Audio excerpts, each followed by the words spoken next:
Baik, jadi saat berbuka, maghrib itu, ya maghrib, saat tiba waktunya maghrib, orang puasa cenderung bahagia, senang. Karena itu konteks kebahagiaan orang beriman akan terasa lain. Karena orang bahagia, orang beriman itu bahagia dengan imannya, menangis dengan imannya, sedih dengan imannya, Masya Allah. Ya, ini iman yang punya sinar dalam kehidupan jiwanya, yang menerangi anggota tubuhnya. Yang paling menarik, ada keterangan lain di hadis Nabi sallallahu alaihi wasallam. Kalau yang tadi ini di hadis Muslim, ada satu korelasi yang bisa dibahas dengan hadis yang kedua, riwayat Imam At-Tirmidzi. Ya. Ini nama aslinya Muhammad, tumbuh dan berkembang di Tirmidzi, yang dikenal dengan At-Tirmidzi. Ya. Ini kita temukan riwayatnya sahabat Abu Hurairah. Abu Hurairah. Ya, sama persis dengan yang di atas. Ya, nomor hadis 2526. Ini riwayat sahabat Abu Hurairah, ini pun yang pertama riwayat sahabat Abu Hurairah. Dan yang paling menarik, mari kita lihat korelasi. Di hadis ini disampaikan oleh Nabi, thalathatun. Ada 3 golongan. La turaddu da'watuhum. Yang doanya sulit untuk ditolak oleh Allah Subhanahu wa taala. Dalam bahasa lain, yang doanya begitu mudah dikabulkan oleh Allah. Di 3 golongan, yang doanya cepat dikabulkan oleh Allah. 1, al-imamul adil. Pemimpin yang adil. Baik, bahasanya akan cukup panjang. Kalau bagian pertama ini kita masuk ke konteksnya, karena kita sedang kultum. Ya. 2, as-shaimu hatta yuftira. Ini yang saya maksudnya. Ya. 1, al-imamul adil, pemimpin yang adil. Yang kedua, as-shaimu hatta yuftira. Orang yang puasa ini. Ya. Hatta yuftira, ini kalimatnya. Hatta yuftira, orang puasa sampai dia buka. Sampai dia buka. Allahu Akbar. Jadi ternyata pada saat kita akan berbuka itu, dari kita puasa sebetulnya, kita puasa, dan puncaknya saat akan buka itu. Ya, hatta itu menunjuk pada ujungnya, akhirnya.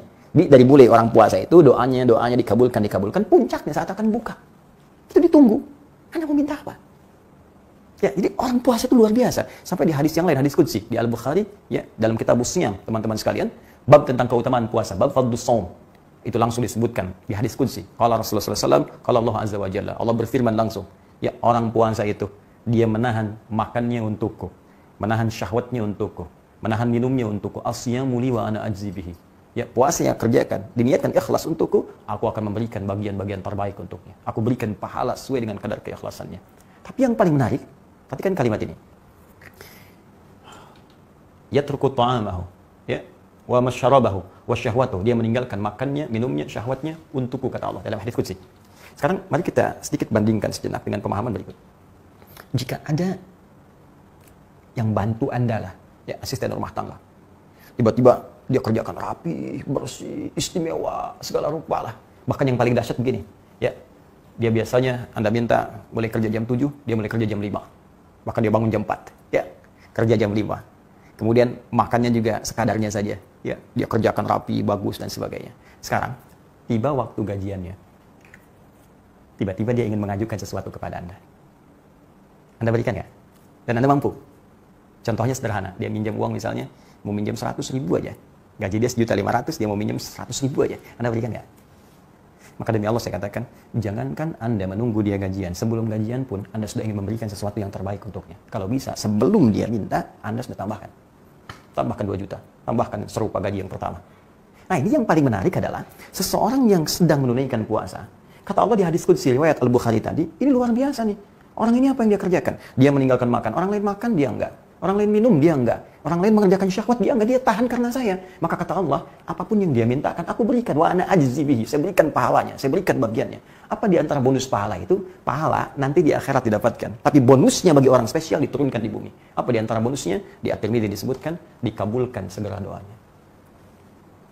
Karena itulah orang-orang, teman-teman sekalian, mohon maaf, yang tiba saatnya, waktu dia berbuka, dianjurkan oleh para ulama, memperbanyak doa dulu. Jangan langsung makanan dulu, langsung minuman dulu. Ya, sehingga tiba-tiba nggak sadar dia mau minta apa. Nah, karena itu, para ulama menghadirkan 2 kemuliaan yang dimaksudkan ini, satu telah kita bahas dalam bentuk doa-doa. Apa di antara doanya? Mari kita uraikan. Ada 2 yang diriwayatkan dari Imam Abu Daud, ya, nama aslinya Sulaiman As-Sijistani, dikenal dengan Abu Daud julukannya. Ya. Redaksi pertama sangat populer, ya, disebutkan dhahabadh dhama'u wa batallatil uruq, ya, wa batallatil uruq wa thabatal ajru, insyaallah. Telah hilang rasa haus ini dan basah tenggorokan dan ditetapkan pahala oleh Allah Subhanahu wa taala. Jadi saking bahagianya orang puasa, alhamdulillah selesai puasa nih. Mudah-mudahan janji Allah akan segera diberikan kepada kita. Ya, apa di antara janjinya? Tsabatal ajru insyaallah. Pahalanya seperti Allah janjikan, pahala akan diberikan. Bonusnya pun akan tiba. Ya, jadi orang puasa itu ada jaminan langsung dari Nabi sallallahu alaihi wasallam pada riwayat nanti yang kedua, di bahasa yang kedua di sini. Saya langsung masukkan saja. Ini farhatun hina yuftir, yang kedua farhatun hina yalqa rabbahu. Ya, hina yalqahu rabbahu. Farhatun, dan dia merasa bahagia hina yalqahu rabbahu atau hina yalqa rabbahu. Kalau kita katakan hina yalqahu rabbuhu, kalau kita katakan hina yalqa rabbahu. Dan kebahagiaan kedua saat ia akan berjumpa dengan Allah di hari kiamat saat dihisab. Ternyata pahala puasa itu pahala puasa melimpah. Banyak timbangannya. Beda dengan hari biasa. Kenapa saat ditujukan kepadanya? Bukankah saat puasa dilipat gandakan amalan-amalannya? Qurannya banyak dibaca, ya, sholatnya banyak ditingkatkan. Begitu ditimbang pahala puasanya, wah, timbangannya luar biasa berat. Karena itulah ketika ia berjumpa dengan Allah di hari kiamat saat dihisab, dia merasa senang, bahagia ketika dimunculkan pahala puasa. Untuk itulah kita berdoa saat berbuka, wa tsabatal ajru insyaallah. Mudah-mudahan ya Allah puasa saya berhasil. Apa yang kau janjikan untuk diberikan di hari kiamat, melipat gandakan pahala saya, memberatkan mizan saya, engkau kabulkan ya Allah. Itu maksudnya. Ya, tapi jangan lupa, ini baru doa pengantar. Kita belum hadirkan ini, jawaban dari yang ini. Mana doa yang kita mintakan untuk bonus dunia kita? Minta sama Allah. Ya, karena itu dalam riwayat yang kedua di Abu Daud, ya. Dan ini Syekh Abdul Qadir Al-Armut menyebut riwayat ini dikuatkan oleh riwayat-riwayat yang lainnya. Ya, jadi pandang baik sampai Imam Abu Daud pun diam pada riwayat ini. Dan orang-orang Mekah mengetahui kalau Imam Abu Daud diam itu saleh, artinya baik, bisa digunakan sebagai dalil. Ya, Allahumma laka sumtu ya wa ala rizqika aftartu. Dengan bersungguh-sungguh ya Allah, aku telah puasa. Alhamdulillah aku akan berbuka dengan rezekimu. Dan ada riwayat yang ketiga dari Ibnu Umar radhiyallahu taala anhuma. Ini yang mau saya sampaikan. Kita kecenderungan membatasi pada dua riwayat di sini saja. Dhahabat dhama dengan Allahumma laka sumtu, bahkan sibuk menggali ini sahih, ini dhaif, yang benar ini yang sahih, benar ini yang dhaif. Tanpa kita sadari ini doa keduanya walaupun populer ini baru pengantar. Baru pembuka. Makanya disebut doa buka. Baru pembuka. Ini dhahabat dhama wa amtalatil uluq wa tsabatal ajru insyaallah. Ini kesenangan yang ini. Sabatal ajru nanti yang saat di akhirat. Allahumma laka sumtu menunjukkan senangnya kita puasa. Mudah-mudahan diterima rezekinya. Hal itu baru pembuka. Tapi doa spesifik yang kita minta, yang kata Allah lewat lisan Nabi, segera dikabulkan. Apa yang Anda minta? Anda minta apa? Di sini kesempatan kita untuk meminta. Kenapa enggak Anda minta, ya Allah, segera angkat wabah COVID-19 ini. Ya Allah, berikan rezeki kepada saya lewat pekerjaan saya. Ya Allah, sabarkan keluarga kami. Ya Allah, hilangkan masalah dalam rumah tangga kami. Pernah enggak kita minta itu selama berbuka? Ya Allah, saya ingin keluarga saya jadi penghafal Quran. Pernah nggak minta? Sebagian hanya sibuk kemudian membahas ini sahih, ini dhaif, dan lupa dalam kaidah ilmu hadis. Hadis dhaif sepanjang bukan parah dan tidak terkait dengan aspek-aspek yang pokok akidah, ya, sifatnya atau ibadah yang utama seperti salat, sepanjang dia fadhailul a'mal, ibadah keutamaan seperti doa, itu boleh digunakan. Apalagi ini ada syawahid. Ini nggak usah berdebat masalah Allah malaka sumtu, mau. Anda mau pakai silakan, tidak ada masalah. Cuman yang jangan lupa itu baru doa pembuka. Anda ini yang Anda butuhkan pernah diminta enggak? Ini saat yang paling tepat untuk bermohon. Karena itu Ibnu Umar radhiyallahu taala anhuma meriwayatkan sebuah hadis dan hadisnya sahih. Ya, sepakat hadisnya.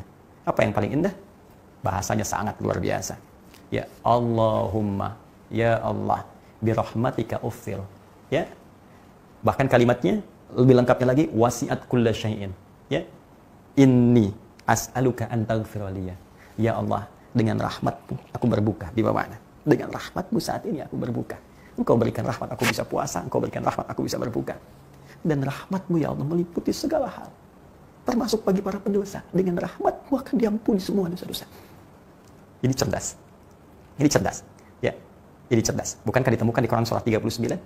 Ya. Ayat ke-53, ketika Allah memberikan rahmat maka semua dosa-dosa yang berlebih akan diampuni. Qul ya ibadiyalladzina asrafu ala anfusihim la taqnatu min rahmatillah. Ya, katakan Muhammad pada hamba-hambaku yang berdosa. Yang berdosa, la taqnatu min rahmatillah. Jangan pernah putus asa dari rahmat Allah Subhanahu wa taala. Sekarang rahmat Allah diberikan saat buka, di antaranya dijamin doa diampuni. Maka kata beliau, Allahumma inni as'aluka an taghfira li. Ya Allah, aku enggak minta banyak, aku hanya pengen ampuni dosa-dosaku. Ya, ini yang paling menarik.